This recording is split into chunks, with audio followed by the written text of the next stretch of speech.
sama oleh sekonden Rusia yaitu Tiongkok dalam perang di Taiwan adalah diawali bukan dengan langkah militer. Namun apa langkahnya? Drill pasukan sudah dilakukan, namun mobilisasi massa seperti yang dilakukan oleh Rusia 6 bulan sebelum penyerangan dengan meletakkan tentara di perbatasan Belarusia dan Rusia Barat belum dilakukan oleh Tiongkok. Dari satelit Kementerian Pertahanan Amerika yang sengaja dipublikasikan, memperlihatkan tidak ada gelar pasukan Tiongkok secara masif mendekati Taiwan. Jadi pertanyaannya, jadi perang nggak nih? Sebelum kita melanjutkan informasinya, kita membahas sebentar tentang video narasi cara cerdas bernegara. Bersama nih Bosman menginfokan bahwa video Bosman di YouTube baru di view 248 juta. Kalau satu orang melihat 20 kali video, maka informasi tadi baru masuk ke sekitar 12 jutaan manusia Indonesia. Katakan hanya 50% yang menerima konsep tersebut, alias baru 6 juta manusia Indonesia yang menerima konsep 1 MMT, yaitu deposito tanpa bunga, printing money berbasis natural resources dan project, de-dolarisasi, lepas dolar, ganti emas sebagai alat transaksi dan alat tukar.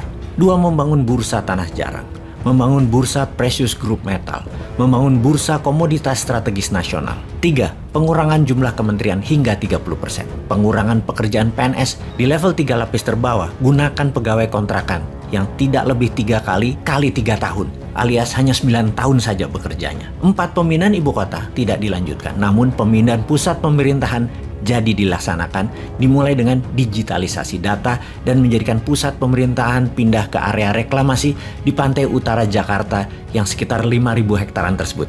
Indonesia akan menjadi the first digital capital in the world. IKN tetap dibangun, namun jadi kawasan ekonomi khusus bebas pajak 25 tahun untuk high technology, pendidikan, kesehatan, serta pusat ekonomi manufaktur dan heavy industry termasuk perkapalan. 5. SMA-nya 2 tahun, 1 tahun wajib militer.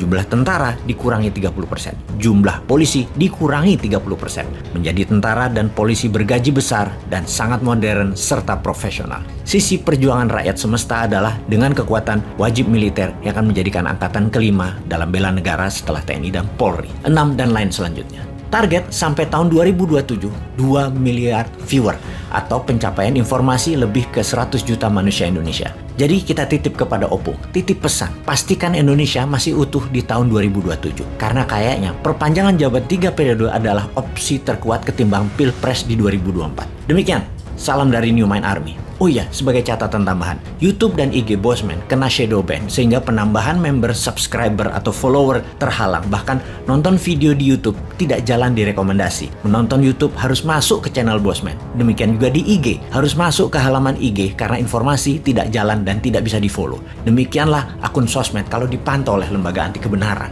Kita tahu ada satu hal, ada quote Sontoloyo, kebenaran yang terbenar tidak perlu dibela karena kebenaran hakiki membela dirinya sendiri. Sahabat, kita kembali ke topik. Tiongkok melakukan penembakan rudal balistik. Peluru kendali balistik adalah peluru kendali jarak jauh, bahkan bisa sampai 1000 km. Sementara jarak Taiwan dari daratan Tiongkok hanya 170-an kilometer. Lebar selat tersebut sangat dekat. Tiongkok terus menghukum Taiwan dengan mengganggu keamanan dan kenyamanan Taiwan. Ada 6 titik lokasi militer Tiongkok mengelilingi wilayah Taiwan sebagai sasaran tembak. Kemarin, dari Navy ship Tiongkok, beberapa misil dilepaskan sengaja ditembakkan melewati Taiwan dari selat Taiwan ke arah zona ekonomi eksklusif milik Jepang, bahkan melewati Taiwan. Belasan bahkan puluhan misil sudah ditembakkan ke udara melewati pulau Taiwan. Juga 2 kali rudal balistik yang besar dari daratan melewati wilayah Taiwan mendarat sampai zona ekonomi eksklusifnya Jepang. Sebuah uji nyali yang berani Tiongkok lakukan.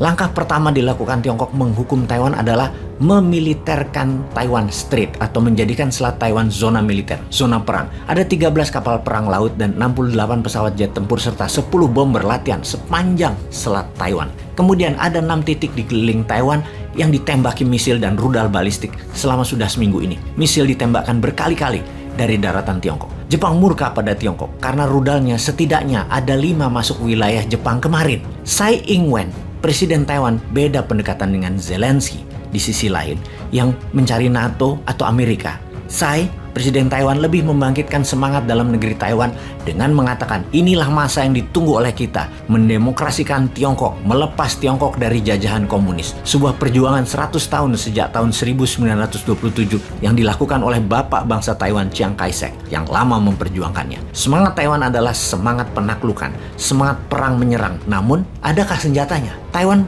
punya apa sebagai senjata perang ofensif? Saat ini Taiwan memilih tidak provokatif. Taiwan memilih langkah rasional. Tidak ada gelaran militer, namun rakyat sudah latihan menyelamatkan diri, termasuk memindahkan banyak aset bisnis mulai minggu ini ke Singapura. Waduh. Kalau sudah bicara Singapura, ini yang New Mind iri banget dengan pemimpin dan cara bernegaranya Singapura. Kita sudah terinform di channel Bosman sejak tahun lalu bahwa ada seribuan konglomerat Tiongkok atau bilioner atau milioner KW2, KW3 yang pindahkan asetnya ke Singapura. Membuat kalau Anda orang kaya di Singapura mau beli Rolls Royce harus inden 2 tahun baru dapat jatah di Singapura. Karena orang kaya baru pindah hampir 1.000 keluarga. Sama juga dengan Turki yang sudah memindahkan seratusan pengusaha kaya Rusia konco Putin. Dan sekarang Taiwan memindahkan bisnisnya juga ke Singapura. Feng, Facebook, Amazon, Netflix, Google Taiwan sudah ke Singapura. Juga pengusaha Taiwan lainnya sudah main 2 bahkan 3 kaki selain di Taiwan. Karena itu fokus utama Taiwan saat ini. Tiongkok bagaimana? Tiongkok melakukan sanksi ekonomi kepada Amerika. Ini tindakan baru yang belum pernah ada negara yang berani melakukan tindakan memberikan Amerika sanksi. Tiongkok tidak mau bicara tentang HAM. Tiongkok tidak mau bicara tentang perubahan iklim. Tiongkok tidak ada lagi maritim agreement dengan Amerika. Dan Tiongkok menunda diskusi isu-isu penting dunia dan isu penting bilateral Amerika-Tiongkok. Seperti kejahatan internasional 2 negara, narkotik dan obat-obatan terlarang yang menjadikan senjata Tiongkok ke Amerika, yang Amerika ajak diskusi Tiongkok tentang hal itu. Semua ditunda. Intinya Tiongkok tidak mau lagi kerjasama dengan Amerika untuk hal-hal tersebut. Beijing menyetop semua dialog dengan Washington DC. Efeknya, perusahaan Amerika meradang pada Biden. Apple yang akan mengeluarkan seri 14 menjadi tertunda rencananya Oktober ini masuk Tiongkok. Tiongkok tolak karena pakai chipsnya Taiwan itu Apple. Padahal Tiongkok pasar terbesar dari Apple. Ketegangan makin meningkat di Taiwan, Tiongkok dan Amerika. Dan kalau Indonesia sadar, peluang kita banyak banget Indonesia itu. Duh, bagaimana yang ngingetin yang di atas itu?